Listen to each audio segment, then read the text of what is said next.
Ladies and gentlemen, for those who don't already know me, my name is Stuart Lowe and I'm the head of the PLT program here at UTS. What I'd like to do over the next few minutes is share some information with you with respect to practical legal training and admission. Basically, what I'd like to do is spend some time just talking to you about the things that you probably need to know or want to know with respect to PLT and how you would go about actually becoming a legal practitioner here in New South Wales. Now, the presentation will basically be split up into two parts. The first part will concentrate on a general overview of the types of things that you need to be aware of with respect to practical legal training and basically choosing a PLT provider. I'll also spend some time talking to you about some general aspects of how you go about becoming admitted as a legal practitioner here in New South Wales. And the second part of the presentation will essentially be a shameless advertisement. It will be very much centred upon why I think it would be a fantastic idea for you to undertake your PLT here at UTS.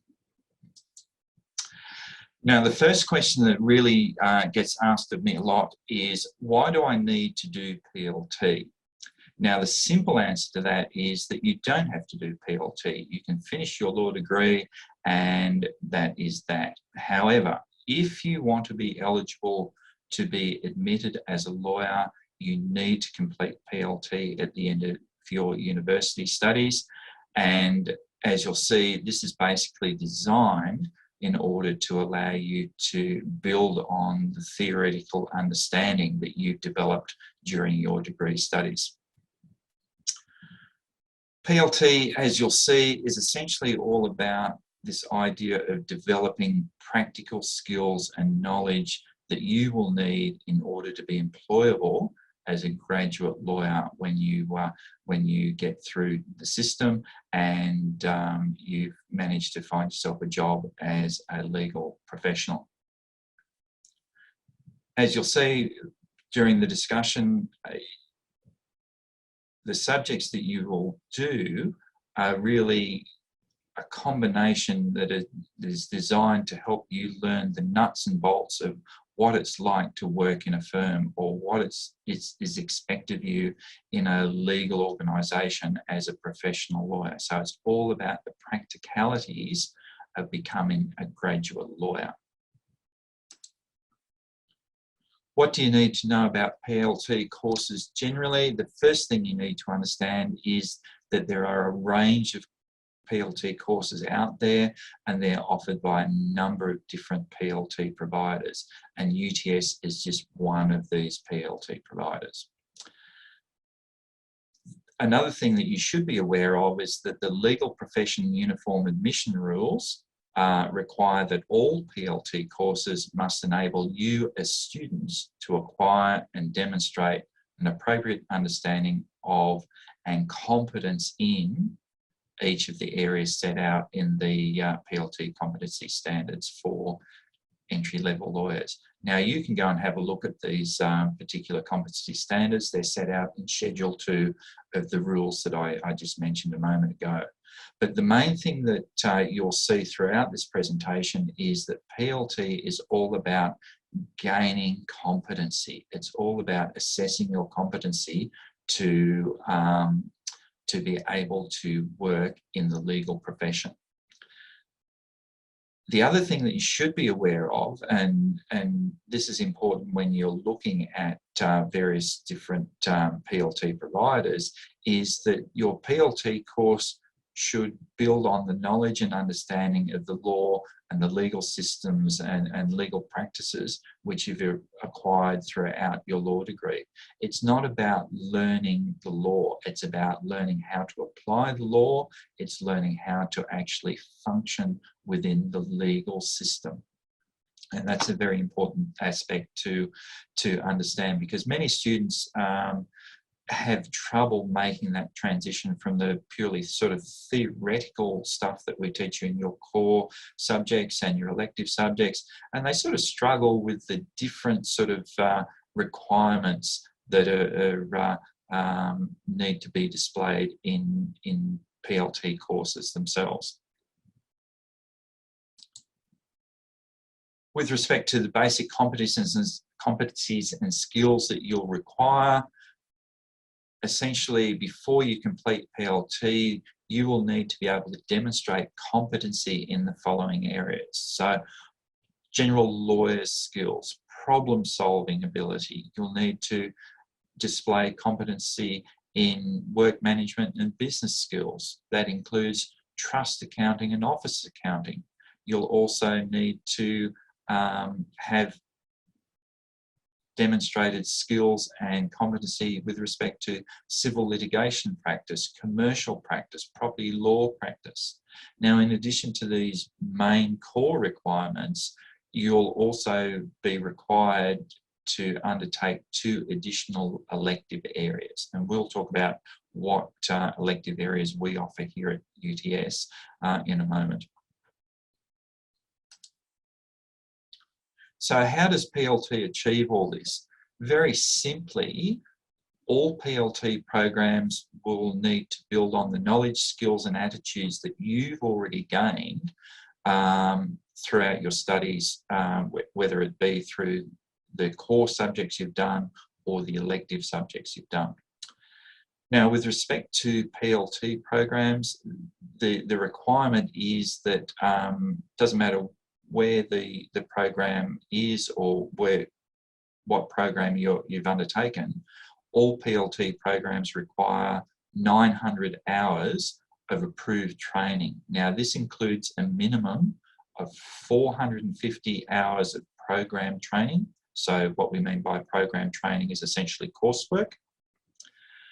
In addition to that, there is a minimum requirement of 15 days workplace experience.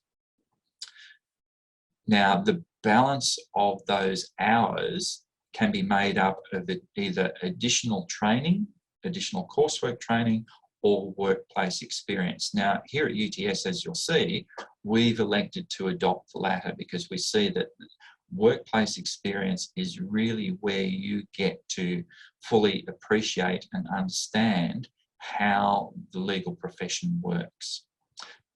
But having said that, when you're looking at selecting a program, please make sure that when you're comparing various programs, make sure that you're comparing apples with apples, because not all providers will give you the opportunity to do these extra workplace experience. They'll require you to do additional training. Now, obviously, any additional training is going to come at an additional cost. So you need to be aware of what those costs are and how that fits into the various fee structures before you make a decision. Another aspect that may affect some of you is this idea of early start rule under the LPAB's early start requirements. Now, depending on the course type that you're doing, it may be that you can commence your PLT early, but in order to do this, you need to have written consent from the Legal Profession Admissions Board, the LPAB, and you also need to have completed all your core subjects and have no more than 2 electives remaining in either your law degree or your double degree. The other proviso is that you will need to undertake these 2 remaining electives concurrently whilst you're undertaking your PLT subjects. So as you can imagine, that will actually involve, or could possibly involve, quite a heavier workload than the normal 18 or 24 credit points that we normally allow. Now, if you feel that that you want to avail yourself of this early start rule, it's your responsibility to ensure that you meet all these requirements if you want to take advantage of the rule itself. Now, I strongly recommend that you read the LPAB's Guide for Applicants for Admission as a lawyer before you start making any applications. That particular document sets out all the requirements and will give you a very clear guidance as to what the requirements are and how you go about activating this early start rule. As I said, won't affect all of you, but it may affect some of you, so I thought I'd bring it to your attention so that you're aware of the ability that's available to you. This particular slide just talks briefly about the admission process itself. Now, admission is a very important requirement if you intend to become a legal practitioner. So if you want to work as a lawyer, you need to be admitted as a lawyer here in New South Wales. You must, in order to do that, you must apply to the LPAB for what's called a compliance certificate. Now, in order to be admitted, you need to satisfy the LPAB of several things. And these things include, firstly, that you have completed a law degree or equivalent course. Secondly, you have successfully undertaken a practical legal training program, a PLT program. And thirdly, that you are a fit and proper person. Now, I won't go into what exactly is meant by a fit and proper person. That's set out in the LPAB's admission requirements, but suffice to say that in order to be a fit and proper person, you need to make certain declarations regarding your suitability. So that's part of the application process itself. This diagram is just a very simple way of getting you to realise the various major steps in the admission process. Firstly, obviously the degree itself, whether it's an LLB, a JD or a Diploma of Law, you must complete that. You also must complete the PLT requirements, whether that's with us or some other provider. Once you've got those two requirements out of the road, then you make an application to the LPAB. Now, that involves completing lots and lots of different forms, and that's really up to you to complete that application process.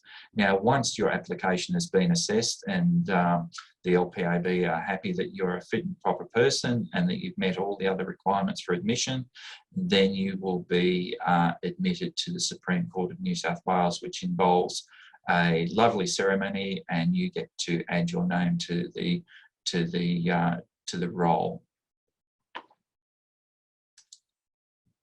Some other things that you need to be aware of when you're thinking about PLT, particularly with respect to timing, and this involves what the LPAB call their stale learning rules.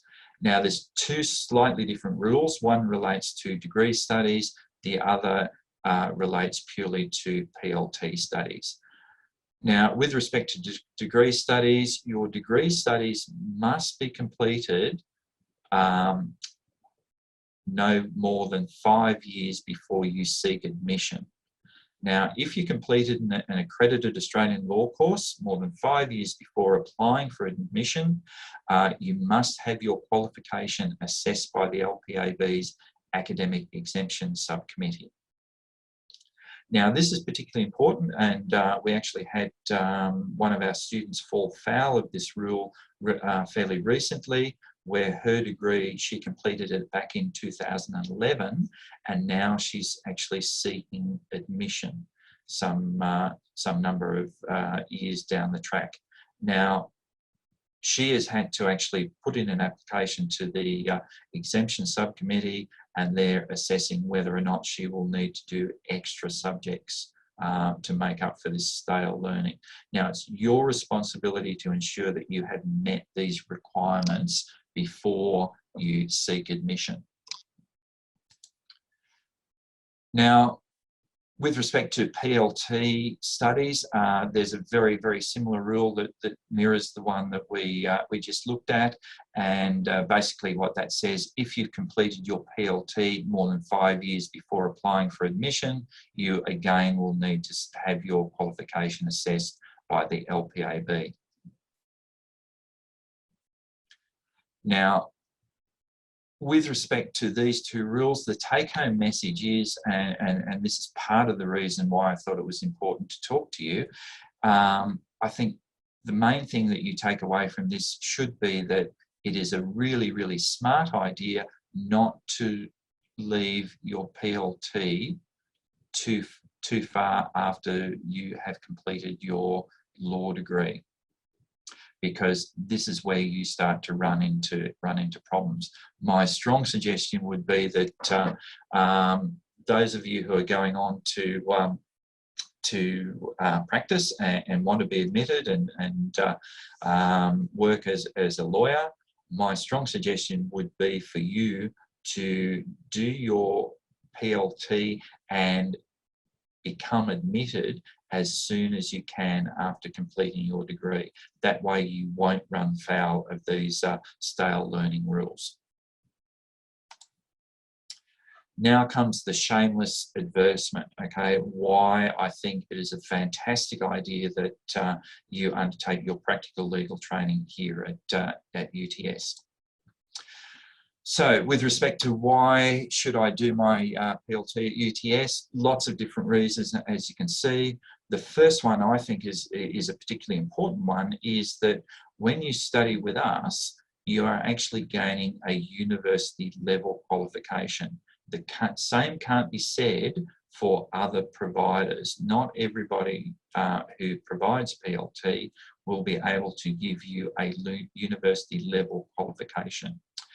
As part of that, you need to understand that all our teaching staff here have extensive legal and teaching experience, and they're very much experts within the profession.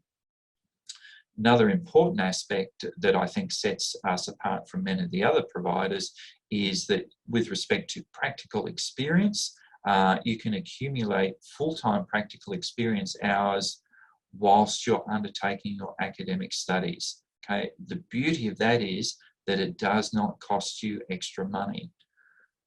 As you will see from some of the other providers, if you want to do this practical experience, some of the providers will actually charge you for the privilege. Here at UTS, we've actually built that into our qualification structure. One of the other things that I think sets UTS apart is our focus on experiential learning. Basically, our main thrust is that you get exposed to real life scenarios and become job ready. Basically, the beauty of it is that you are learning from the best if you are coming here to UTS. And as you'll see in a moment, when we go through the PLT teaching team, there is a lot of experience both from a professional legal aspect as well as a teaching perspective. So with respect to experiential learning, the staff that we've got here are able to provide you and expose you to real life scenarios in order to make sure that you are job ready when you've finished your PLT. Another important aspect of PLT here at UTS is our ability to provide flexible delivery modes for you. Now, flexible delivery modes are available, and they include online courses and also more face-to-face focus, depending on when you undertake that particular course. Now, even if you are doing online courses, there will be, as you'll see in a moment, some requirement for an on-campus attendance. Now, that's normally in relation to things like assessment or practical sessions such as negotiations and witness examination and so on and so forth.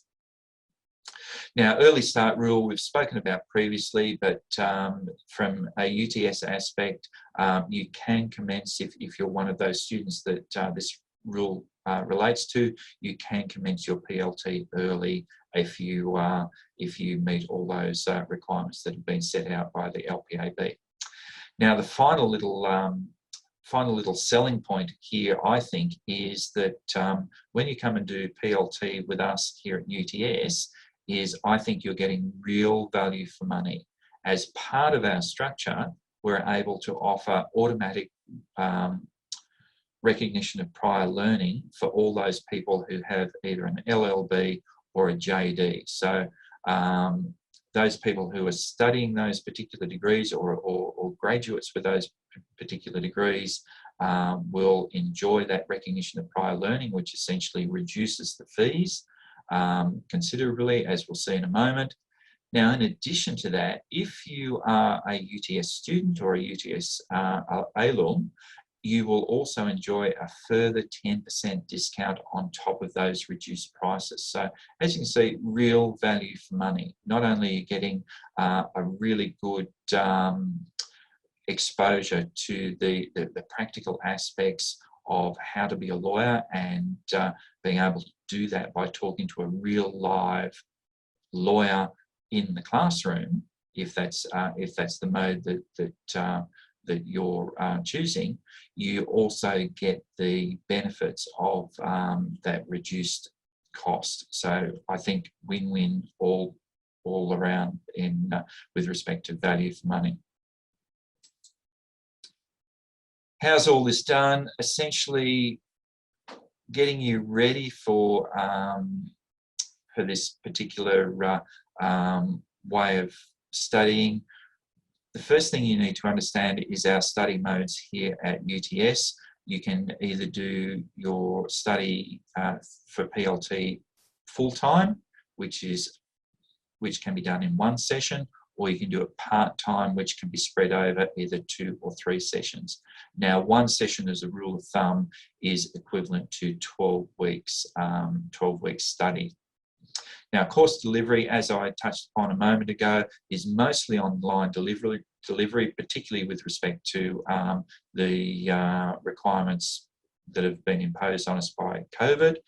But in addition to that online delivery, there may be some requirement for you to attend on campus for either assessment or some type of practical training aspect. Now, we have 3 different intakes here at UTS, autumn, spring or summer. So it's up to you where you feel it's going to be best for you to actually start your PLT, and depending on when you finish your degree and how quickly you want to progress your PLT, you can enrol in any or all of those semesters or sessions. Here's a quick diagram of our PLT teaching team. We've got a fantastic team, as I said, very, very experienced lawyers in their own right, but equally experienced in the art of teaching and learning. And as you'll see from the quick bios that we've included with the happy snaps here of each of the teaching team members, there is a long history of legal experience resident in the teaching team. When I was sitting down putting this presentation together the other day, I roughly calculated that between the 5 of us, there is in excess of 130 years of legal experience. And you know, that type of experience doesn't come along very often. So I think we're very blessed to have the calibre of legal professionals that we do on the teaching team, but equally blessed with the quality of their ability to teach and impart knowledge. As you would have guessed by now, the whole thrust of PLT here at UTS is really reliant on this idea of experiential learning. Now, basically what that is all about is getting you exposed to real life scenarios and enabling you to learn from practicing barristers and solicitors. Now, the way we do that, it's not through sitting you down with textbooks, it's not through getting you to write essays or undertake exams, so that as far as assessment goes, there's nothing like that. Essentially, the way that we try and impart this knowledge and expose you to these types of concepts and experiences is through getting you to do things like practice files or drafting documents, for example, drafting a will or drafting an affidavit. We also get you to get up on your feet in our moot courts and have experience with respect to making applications or perhaps running a bail application. All these types of things are giving you experience at what it's like to be a lawyer in a very controlled and safe way. It's much better that you undertake your first client interview or undertake your first negotiation or your first bail application in the safety of your PLT class, rather than have to do that in front of a real life client or in front of a real life judge in the workplace. So we give you this type of experience and allow you to experience it in a safe and controlled manner, so that you, when it comes time to do this for real, you've had the benefit of being able to do it in a supportive teaching environment. Quick subject overview. As you can see from the table there, there's 4 subjects that need to be undertaken as part of your PLT. Now, as you'll see, the first 3 subjects are the coursework subjects, and they are each designated as 6 credit point subjects. But I'll draw your attention to the 4th subject, and that's practical experience. And as you'll see, that is identified as being a 0 credit point subject. Now, the why we've actually structured it in that way is that it actually allows us to offer you recognition of prior learning, and also allows us to charge you for 8 credit points rather than the normal 24 credit points that would normally be stipulated if you were undertaking a graduate certificate of this nature. So the way we've structured it actually builds in savings for you. Now, what I'll do now is just go through each of the subjects very quickly to give you an overview of the types of things you can expect when it comes time for you to undertake these subjects. Now, the first one that you're required to do is legal and professional skills. Now, as you can see here, legal and professional skills assumes that you have an understanding of the disciplinary knowledge that you've been taught in your core subjects and also your elective subjects as part of your degree studies. Now, the beauty of legal and professional skills is that it's a bit of a eclectic subject. Now, what it does is it draws lots of different small aspects or small elements of what it means to be a legal professional and brings them all together under the one umbrella. So as part of that, you'll learn your ethical obligations in relation to being a legal practitioner. You'll learn what are the requirements for becoming admitted, what are the aspects that you need to understand with respect to work-life balance as a lawyer. So all these types of things, in addition to how to draft a letter, how to interact with clients, what are the things that you need to do with respect to ensuring that you've complied with the rules in relation to legal accounting. All these types of things are covered in legal and professional skills. The next subject that you will undertake will be transactional practice. Now, this is a subject that addresses the law, practice, procedure and skills that you need in order to be able to conduct and advise on a range of property and commercial matters. So as part of that, you'll learn how to convey a Torrens title property. You'll learn how to convey a strata title property. You'll also learn various aspects about residential tenancy and the various options that flow from that. You'll learn about how to conduct a sale and purchase of a business. So all these types of things are crucial parts of being a lawyer. Now, it may be that you never go into transactional practice when you go into practice, but these are all things that are expected of legal practitioners. And as you'll see, all these skills are part of those competencies that we spoke about earlier in the presentation. Now, the thing to really understand from transactional practice is that the way you learn this is very much through you being guided with respect to how to draft relevant documents, how to analyse your client's problems in this particular area of the law.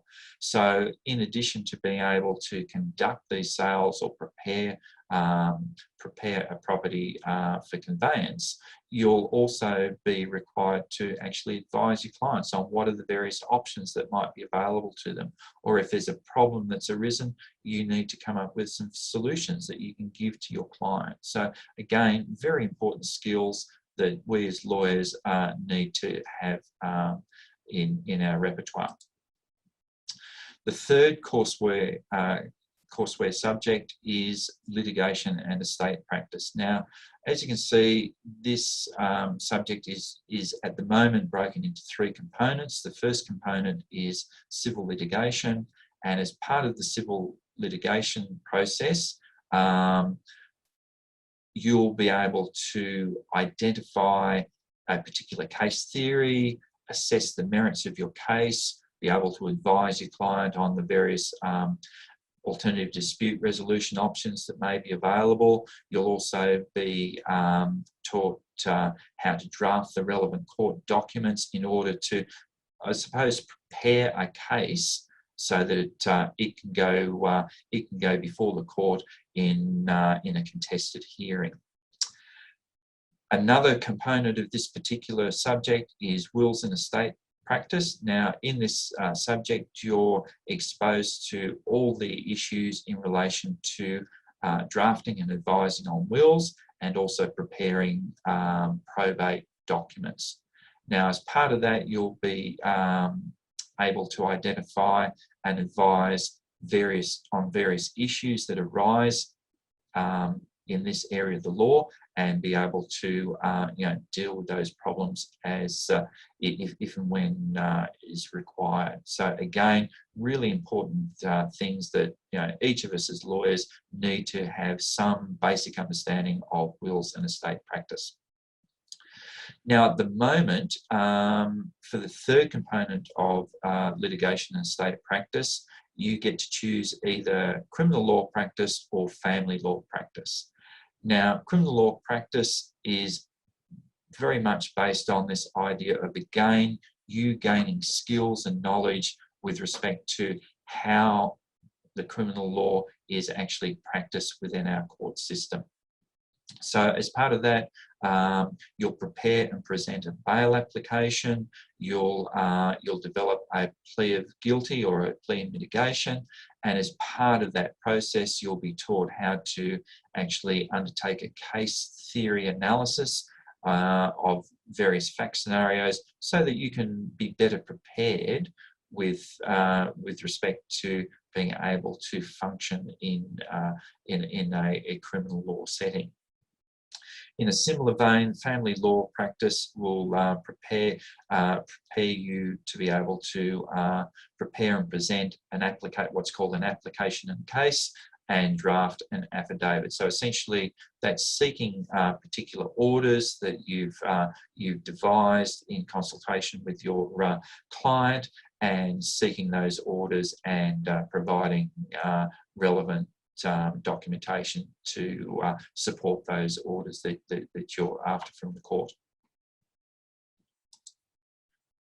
Practical experience. This is the fourth one on our list, and essentially, as you'll see in a moment, this subject is really aimed at enabling you as students to bring together all the knowledge and legal understanding that you've gained, not only in your degree studies, but in the other three PLT subjects that we've just spoken about, and be able to apply that learning in the legal workplace. So essentially, this is your, I suppose, internship, apprenticeship, whatever way you want to describe it. This is where you get to actually get your hands dirty in the workplace and apply your knowledge in the workplace. So as part of practical experience, students undertake a minimum of 75 days of full-time or equivalent part-time work experience in a legal office environment.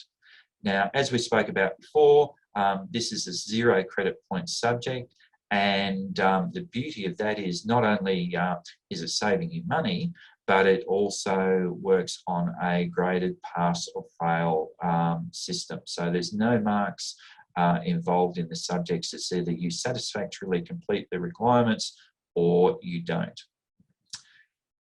Now, the other beauty of undertaking practical experience here as part of our PLT program is that you can actually enrol in this subject when you're enrolling in legal and professional skills. So you can actually start ticking off these 75 days whilst you're undertaking your other PLT coursework subjects.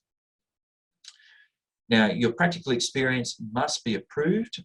We have a practical experience committee here at UTS, and you need to make an application in order to have these days recognised. And if you have any queries about that or any questions, pardon me, don't hesitate in contacting the practical experience staff on the email on the slide there. They'll be able to answer all your questions with respect to practical experience, particularly with respect to placements. Now, just some added information with respect to practical experience. As I said before, there's a compulsory 75 days practical experience as part of our program.